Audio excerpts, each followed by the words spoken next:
All right, everybody, welcome back to the weekly SKTLs crypto update slash chat slash community call. We have, of course, as always, or almost as always, founder, hedge fund manager, trading with Cody, founder as well, Cody Willard, way over there. And we have also Bryce Smith has joined us today, so cool to have Bryce on. And the most humble man on this call, Sanatsi. And we'll also get to this guy in the middle who may have had something to do with SpaceX, Rocket Lab. Cody, you might be able to introduce him a little bit better than I. I'll do my best. And Garrett, thanks for being here. Thank you everybody for being here as always. You forgot the word volunteers. Like we're in the community, crypto. But we're all volunteers here. I consider it synonymous with community, but yeah. Yeah. I guess that's true. And frankly, I don't know if I'm comfortable being called the founder. I'm a co-founder along with most everybody here. Sanatsi helped write the ideas and the white paper, and we've and people who are not actually on the video with us but are watching are also. We had about 20 people volunteer to build this cryptocurrency, and we are bumping up in 2 or 3 weeks to the first award being given out to the 5 companies who the companies, entities, countries, universities, whatever it is, a person who have the best 5 ideas for combating space debris. That will be on May 9th, I think it is. It's May Day, first Friday. So it can't be May 9th, May 7th or something like that. First Friday of May is Space Day. And that's when the community will vote and announce who's going to receive these things. We were going to go over some of those submissions, the applications that have been submitted to the site today, but we have a special guest that I think we'll just pivot and do that. We'll do the submissions next week. Garrett is indeed I introduced him offline as a space badass. He is he was a senior manager guy at SpaceX. Frankly, he did some of the Falcon launches with crews and things. He'll correct me on the places I'm wrong. He was an executive at Rocket Lab, another company we talk about here all the time. Certainly it's not as famous as SpaceX, but it is, probably the second leading launch company on the planet at this moment, since Blue Origin's on hiatus or whatever at this point. He's been at Leo Labs, and he's done he's a space badass. So without any further ado, Garrett, if you'll just introduce yourself actually more accurately, it'd be awesome. And then we're going to make you regale us with some stories about space suits. For sure. Yeah. So my name's Garrett Katzenstein. I'm 20 years in the space industry. Right now I'm kind of taking a break, which is why I have time to hang out with you guys on this webcast. I'm not sure what you guys call this. I'm sorry. That works. Does that work? Yeah. My background kind of goes 5 years doing robotics for JPL, where I was responsible for the delivery of the Mars Curiosity robotic arm, which still works, surprisingly. Then SpaceX for 6 years, where I was primary, secondary, or tertiary mission manager for the first Dragon missions that went to the ISS. So, and then ultimately helping to run the big program, writing the proposal for crew, stuff like that. So then later senior manager at SpaceX doing a bunch of other things. Recruited away to Rocket Lab, where I was an executive in charge of all the sales and mission management. And then Vector Launch, which unfortunately blew up in a ball of flames, my favorite company, to be fair, which is a shame. But I think you've had Ammo on here before, who's probably told you guys stories about that, so I'll leave that one be. And then Leo Labs as an executive, where I was for just about the last 3 years. The last couple months I've been off, but where I was responsible for the entire customer-facing team for both sales and supporting the customers for all of their needs, driving back into the customer base. I think Leo Labs' work is probably the most relevant to what I understand this cryptocurrency to be for.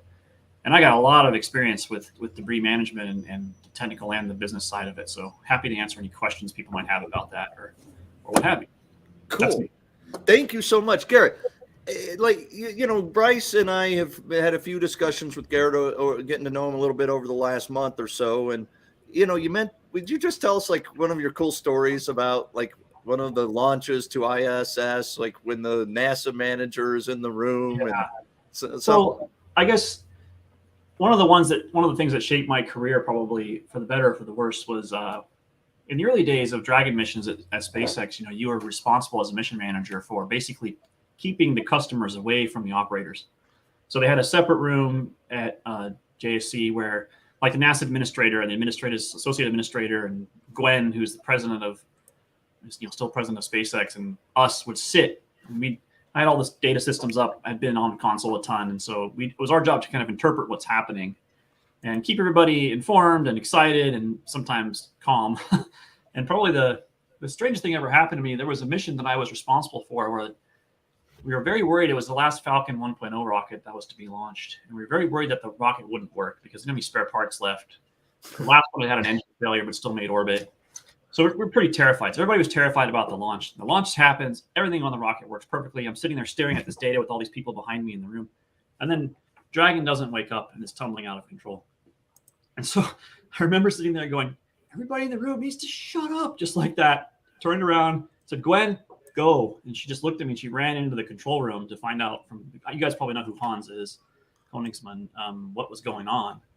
What had happened is the control systems that pressurize Dragon's propulsion had failed to pressurize enough quadrants to allow Dragon to be controllable. So I think one of the 4 quadrants was pressurized. There was a valve issue. And so they were sitting there with minimal communications for hours, cycling valves back and forth, trying to get them to unclog. And eventually, luckily, it did. We were having these horrible discussions about, okay, this is a big spacecraft. It will re-enter. It doesn't need control to do that. It's going to hit something. And so luckily, we got control of the spacecraft. The mission was extended by a couple of days, docked with the space station, no problems. But it was the longest 5 hours of my career. And it shaped me because later on, I just decided I didn't want to be involved with Crew Dragon because of this experience. It was so terrifying that there weren't even people involved with that one. I mean, you never, if you were responsible for a failure, right, and there's people on board, I don't think I'd ever sleep again. I'd probably go insane. And so it was just too much for me. Garrett, talk a little bit about what it's like to work for Elon. We're all fast, Tesla's reporting earnings, talking, and we're all fascinated with Elon, not like the businessman, but even Elon the person. Like, can you talk a little bit about working? I can speak more to Elon the businessman than I can the person. The person these days is probably not the same that I experienced because I left in 2016 and people change. I haven't talked to him in years, so I don't really know what's public versus what's real. But my experience with him was that he was a good guy to work for. If you were sharp and you worked hard and you wanted to be in a place where you could grow and have responsibility and do amazing things, there's no better person on this earth to work for than Elon Musk. And I think that's what's overlooked. There's so much heat about the bad parts, and there are bad things. If you're not good, he'll just fire you. Like, he doesn't care, right? It's like, he doesn't have time for it. Just get out of here. Go away. But working for him is very empowering. The thing I say Elon is the best at, I've said this to many people, is he hires good people, and then he empowers them to do impossible things, right? And he course corrects when he has to, right? Or when he's asked to. But he doesn't want to be bothered with the knick-knack things. He doesn't want to be solving every problem. He wants people to do that for him. And that's why he's successful. And I've worked for other startup CEOs, and they're not like that. And it holds them back. I think that's the biggest thing that keeps him going. That keeps Elon going ahead of everybody. Oh, yeah. Yeah. And if you don't mind, we'd love to hear a little more. We're going to get to space debris in a minute. We'll talk about all that. We got plenty of time for that. But, how do you, when you were hired at SpaceX through your last day there, how is what was the career path? How did you get in at the company anyway? So for me, because I was working on a Mars program, right? I had been contacted by a recruiter who I still am friends with to this day, who was working at SpaceX a couple of years before I actually agreed to come. And they were looking for people with the combined managerial and technical background that knew something about difficult things to do in space. And Mars is the hardest thing that you'll ever do. So I had experience there. So that was my opening. And I kind of said to them at the time when they first contacted me, I'm not interested until after I finish this program. Like, I'm going to finish this 5-year, march I'm on with my friends to deliver this hardware to JPL with the small company I was at. So we did that. And then, they reach out to me again. I said, okay, I'm willing to come and talk. We'd sold the company at this point. And yeah. So I was in my interviews, and they're in-person interviews, and they gave me a combined, both the technical and the managerial interview, which I didn't think was fair, but I passed them both. So I passed an engineering interview and I passed a managerial interview. And then I find myself at this time, every single staff being hired at SpaceX had to go through what's called an Elon interview. So you had to go and sit with Elon and convince him why you should work there. And I'm in this room at 7:00 at night at SpaceX. I still remember which conference room it was, with like 7 other people. It's late. Elon works all the time, right? Whatever. And the first 2 people go in and they don't make the cut. And they were schedulers. And I don't think Elon didn't like schedulers at this point. Didn't like the idea of schedulers. And so the recruiter comes in and goes, Elon wants to talk to somebody he's going to like. And he goes, Garrett, you're up. And so I'm like, I'm in. Because I think I was the only one in the room that isn't a scheduler. 45-minute conversation with him that led to a half-an-hour conversation with Gwen late at night. And that's how I got hired. We knew some of the same people. And it was a very fun conversation. Parts of it I'll never forget. I mean, I very much pushed him on why he was dealing with Tesla, because I'm like, it's going to distract you from SpaceX, and why are you doing this and stuff. And his answer hasn't changed. I was going to say, like, now the people ask him that about Twitter or boring or it's the same thing. He's like, because it can be done, it needs to be done.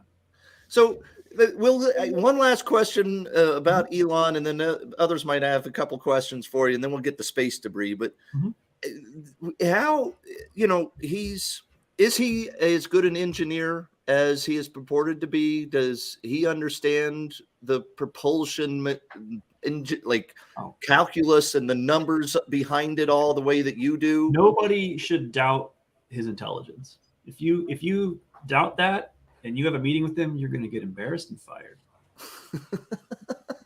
I'll make that plainly clear. And my goal with him was always to avoid the meetings. So that would be to be well enough prepared to have delivered the information in the part of the problems that I'm trying to solve through Gwen, such that I don't have to have the meeting. That meant you were doing a good job.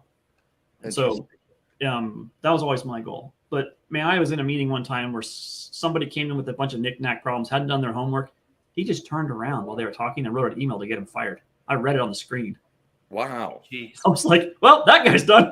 Wow. So, it's you got to treat his time like it's valuable, and he'll return that. He won't waste your time. He will not. Fascinating. Thank you for regaling us. Other questions by anybody? Let's talk some space debris then. Sure. So Garrett, go ahead, Sanatsi.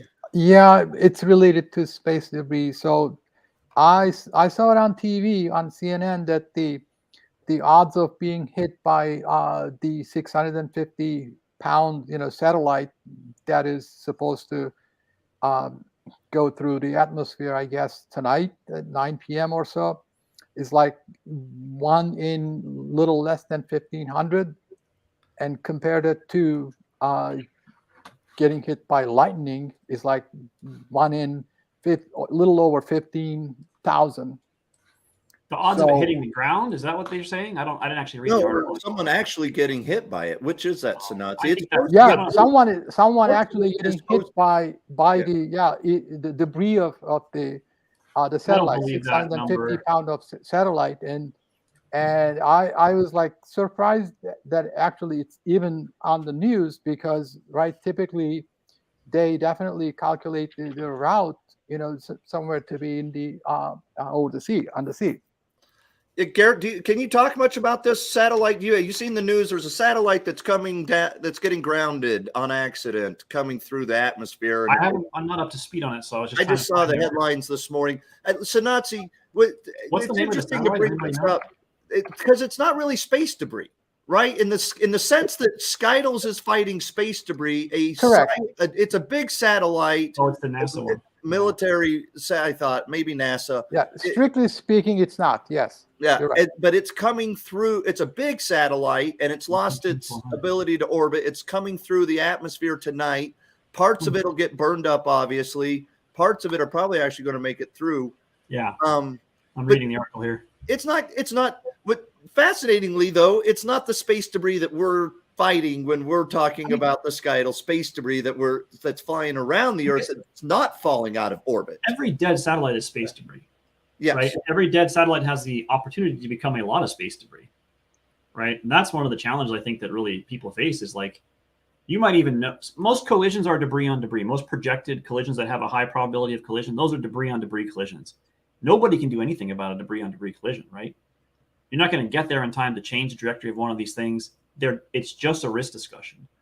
So every time you can deorbit a big satellite, that's reducing risk because that satellite has the opportunity to be thousands of pieces of debris if it gets thumped by something on orbit.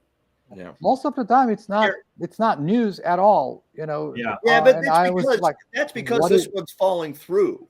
It's actually going to, parts of it are going to get it. Garrett, do you have, what is your experience with space debris? You have a current project working on space debris? What are your thoughts on space debris? Yeah. So, I mean, in the 3 years I was at Leo Labs, it's all I thought about, right? And I grew a team of 25 people who this was their entire job. And my thoughts are this. There's a lot of risk that's unknown. Every single day in their database, you could find a collision, or maybe every couple of days, that's of high probability of collision, according to scientists, right? 1 in 10,000, right? And these things are scary because someday there's going to be more of these and more of these and more of these as more objects are up there. So, you know, I really think it's important for people not to ignore it. There's tons and tons of debris that isn't tracked, right? Let's grab something. So, like, this is a piece of junk model of a 1U CubeSat. The Space Situational Network, the SSN, it can't really see stuff and keep custody of it much smaller than this, right? It just can't see it. Even if it sees it with one of its radars, it won't find it again.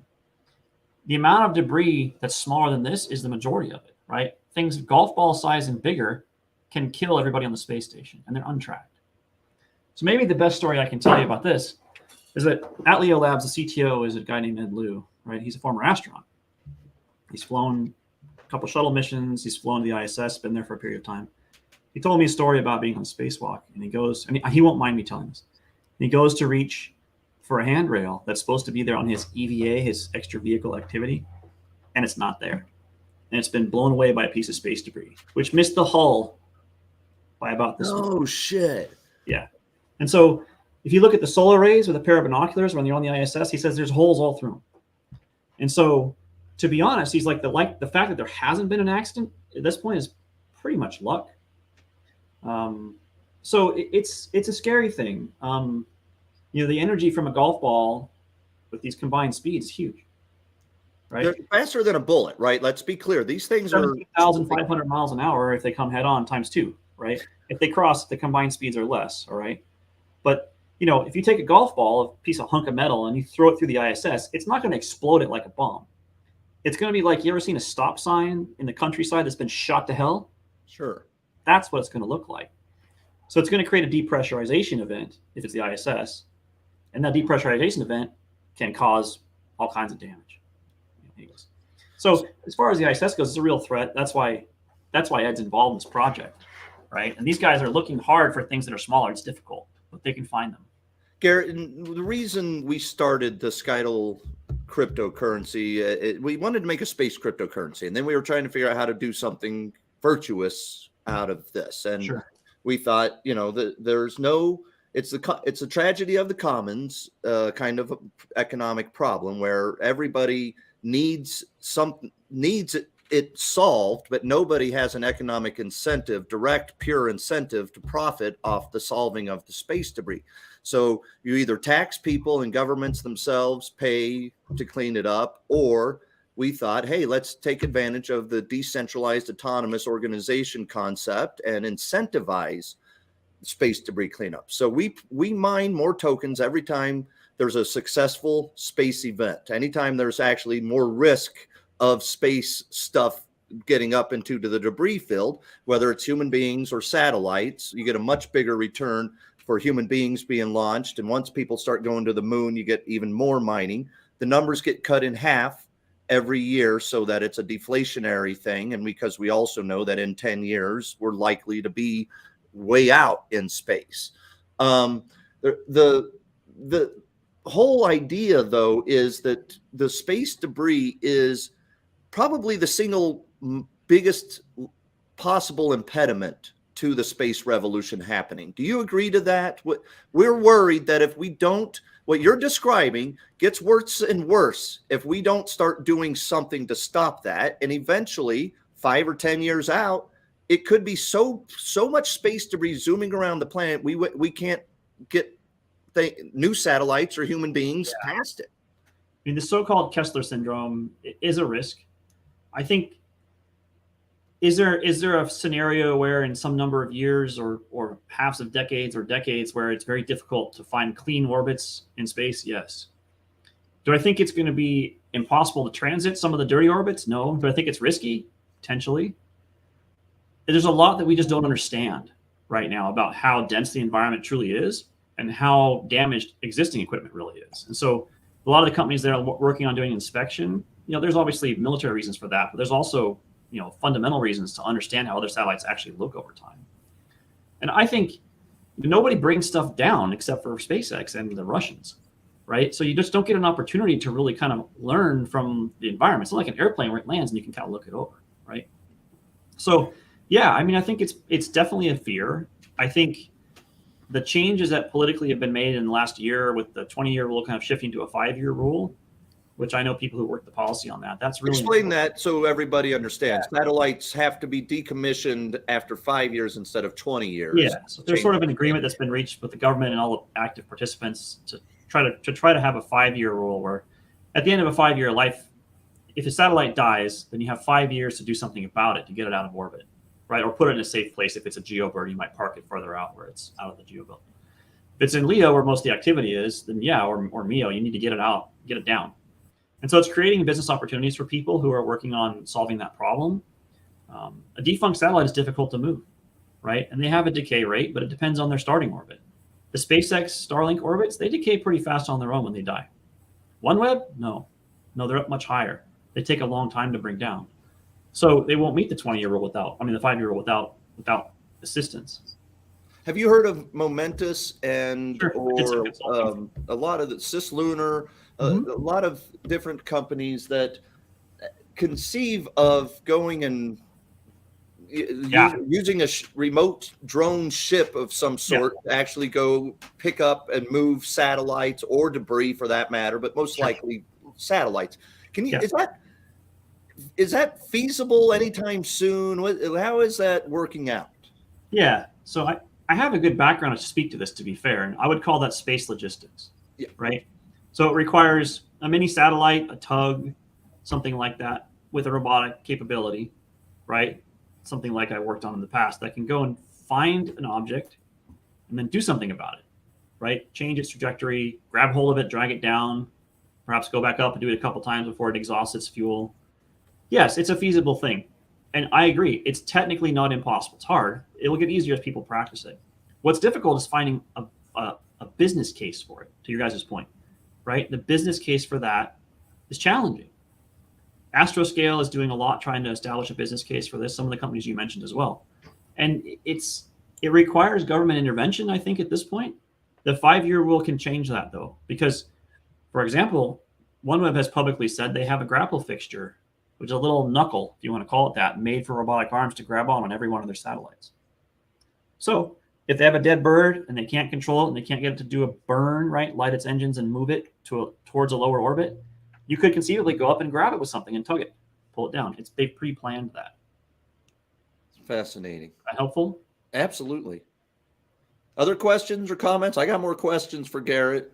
Yeah, I've got a question. As far as grabbing it, we had a guy on a couple of weeks ago says that, they start to gyrate in violent motion due to electromagnetic fields, solar winds, things like that. Comments on that?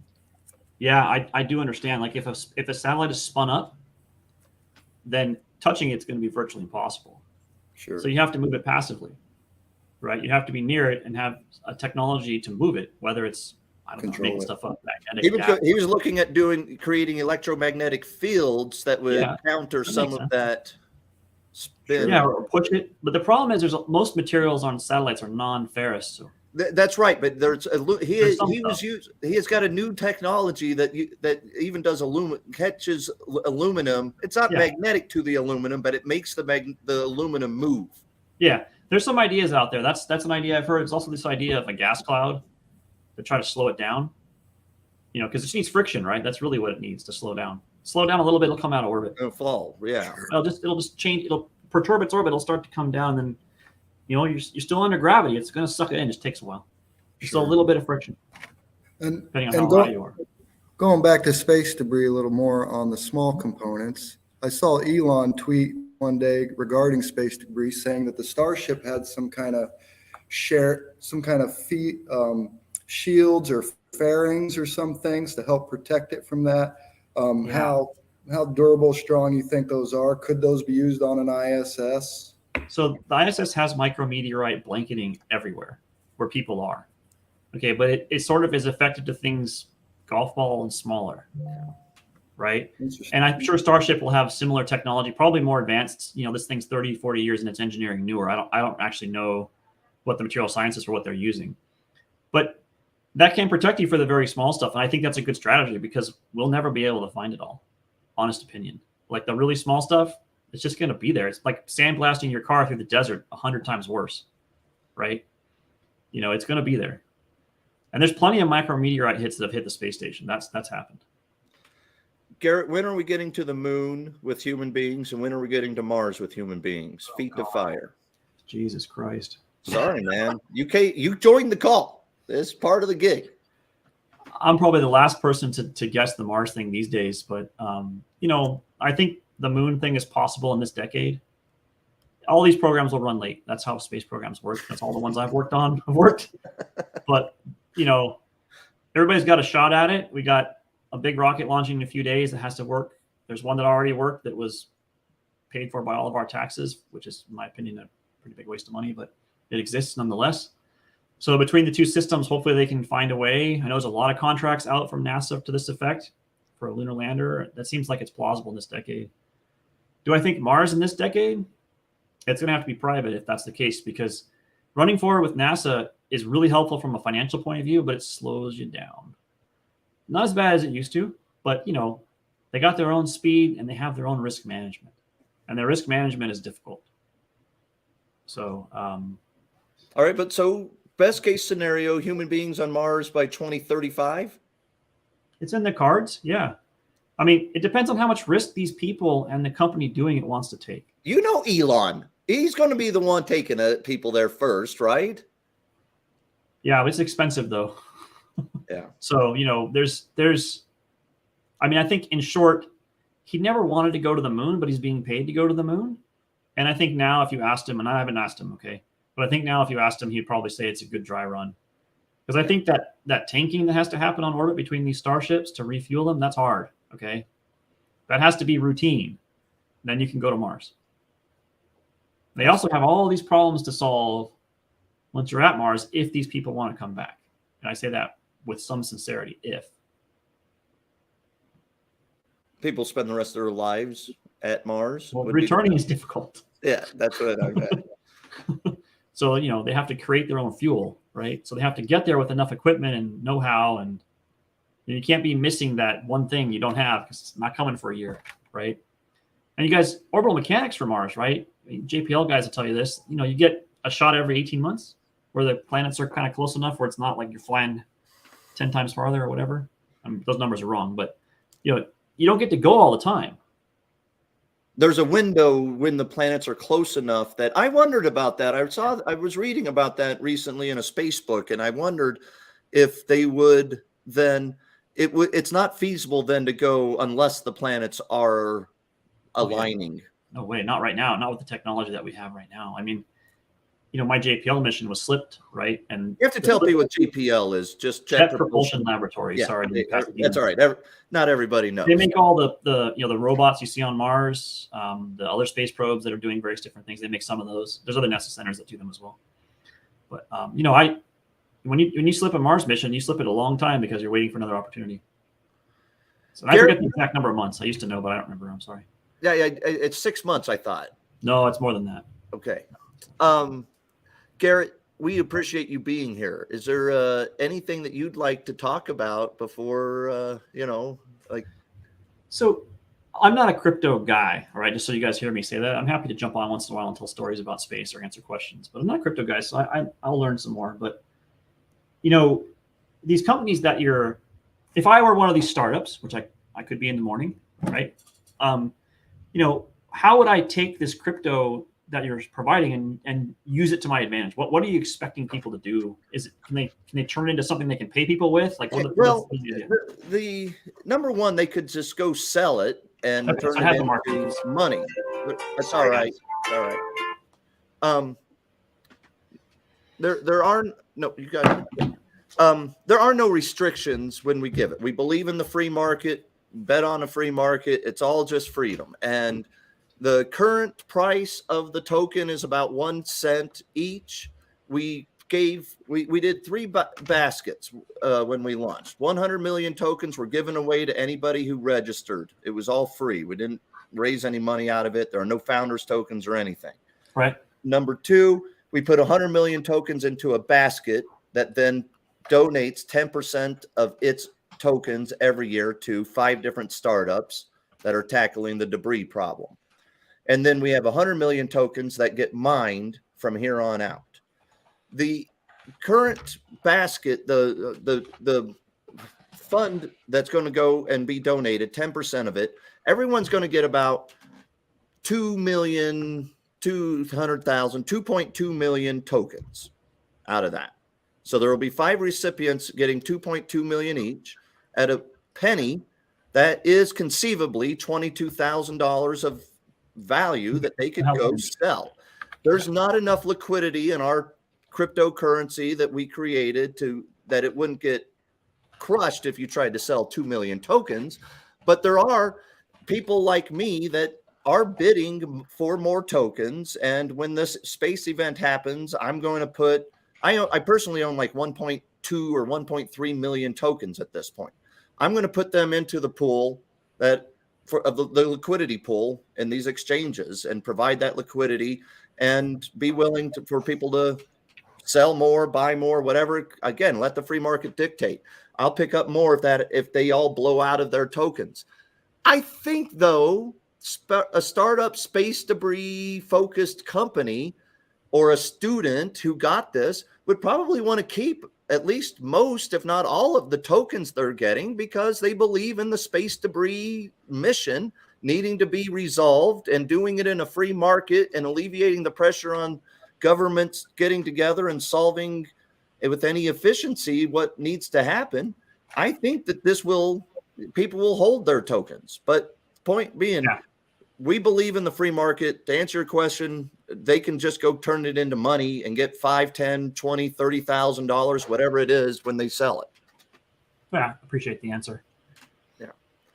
We appreciate you being here. And if you will come back, man, I'll invite you each week and send you a text with it and you can hop on whenever it's convenient. Yeah, I feel like I dominated the call this time, so it'd be fun for me to come a different time and listen more. Exactly. The next one, we won't put you on the spot and make you talk the whole time. We might actually, though, people might end up asking you questions, might hear something that you know about and want to jump in and talk about. Most of the time, the calls are a lot more focused about, hey, what's the community up to? What's going on with space debris? And hey, the very next meeting will be, hey, let's focus on these applications. We probably have a dozen or less applications that we've done no advertising. We do these calls once a week, and I used to be almost famous, and some people follow my Twitter feed and see me talk about this stuff. So that's about the only way anybody knows this even exists. But we truly believe that over time, we did create a virtuous, well-intentioned, smart, secure token that solves something that needs solving. And we truly believe over time, there will be value in this thing and that will help solve the space debris problem. That's it. Yeah, understood. Thank you. Thank you. Everybody, thanks for being here as always. I guess we'll hit it next week full speed like usual. Thanks again, Garrett. Really appreciate the insights. Fascinating call. Yeah, thank you. Thanks, Garrett. you. See you, everybody. Wonderful. Bye, everybody.